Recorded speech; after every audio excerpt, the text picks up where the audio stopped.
నమస్కారం. పోలవరం జిల్లా చింతూరు ఏజెన్సీలో మావోయిస్టులకు భారీ షాక్ తగిలింది. పోలీసుల ఎదుట కీలక మహిళా మావోయిస్టు సభ్యురాలు లొంగిపోయారు. నిషేధిత సిపిఐ మావోయిస్టు పార్టీలో చురుగ్గా పనిచేస్తున్న పొడియం లక్ష్మి ఈ రోజు రంపచోడవరం ఓఎస్డీ పంకజ్ కుమార్ మీనా సమక్షంలో జనజీవన స్రవంతిలో కలిశారు.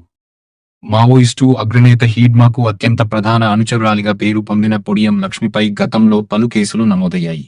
ఛత్తీస్గఢ్, ఆంధ్ర సరిహద్దుల్లో జరిగిన అనేక ఎన్కౌంటర్లలో ఈమె కీలక పాత్ర పోషించినట్లు పోలీసులు గుర్తించారు. అయితే ఇటీవల కాలంలో ఏజెన్సీ ప్రాంతాల్లో మావోయిస్టుల ప్రభావం క్రమంగా తగ్గుముఖం పట్టడం, మరోవైపు ప్రభుత్వ అభివృద్ధి పథకాలకు ఆకర్షితురాలై ఆమె లొంగిపోయినట్లు తెలుస్తోంది.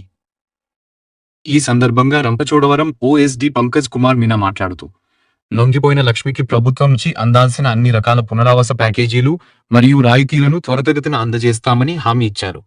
అజ్ఞాతంలో ఉన్న ఇతర మావోయిస్టు సభ్యులు కూడా ఆయుధాలు వీడి జనజీవన స్రవంతిలో కలిసి శాంతియుత జీవనం గడపాలని ఆయన పిలుపునిచ్చారు. పేరు పోడియం లక్ష్మే అలియాస్ లక్ష్మి. ఏజ్ సుమారు 20 years. Native of Singammotu village, Usur police station jurisdiction, Bijapur district నుండి సరెండర్ చేస్తుంది.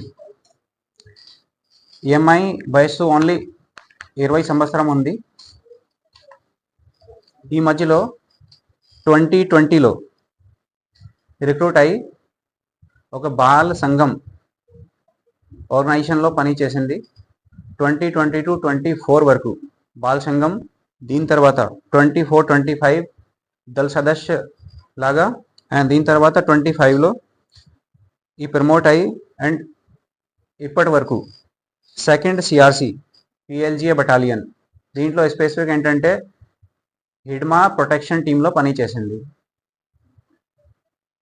ఈ అమ్మాయికి వైలెంట్ యాక్టివిటీలో ఇన్వాల్వ్మెంట్ చెప్తే లాస్ట్ ఇయర్ 2025లో కరేగుట్ట హిల్స్ ఆపరేషన్ జరిగింది. ఆ టైంకి దళంతో పాటు ఎంఐ ప్రజెంట్ ఉంది. స్పెసిఫిక్గా చెప్తే ముఖ్యమైన కారణం సరెండర్ చేయడానికి, ఇప్పుడు మీ అందరికీ తెలుసు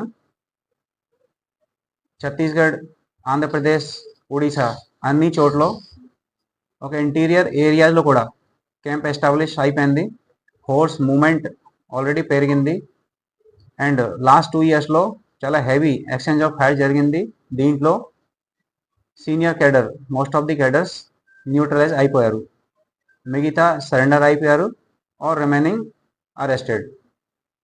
సో దీని తర్వాత మావోయిస్ట్ ఐడియాలజీ మీద నమ్మకం అస్సలు తగ్గిపోయింది. ఆ ప్రెజెంట్స్ కూడా ఆల్మోస్ట్ ఖతం అయిపోయింది.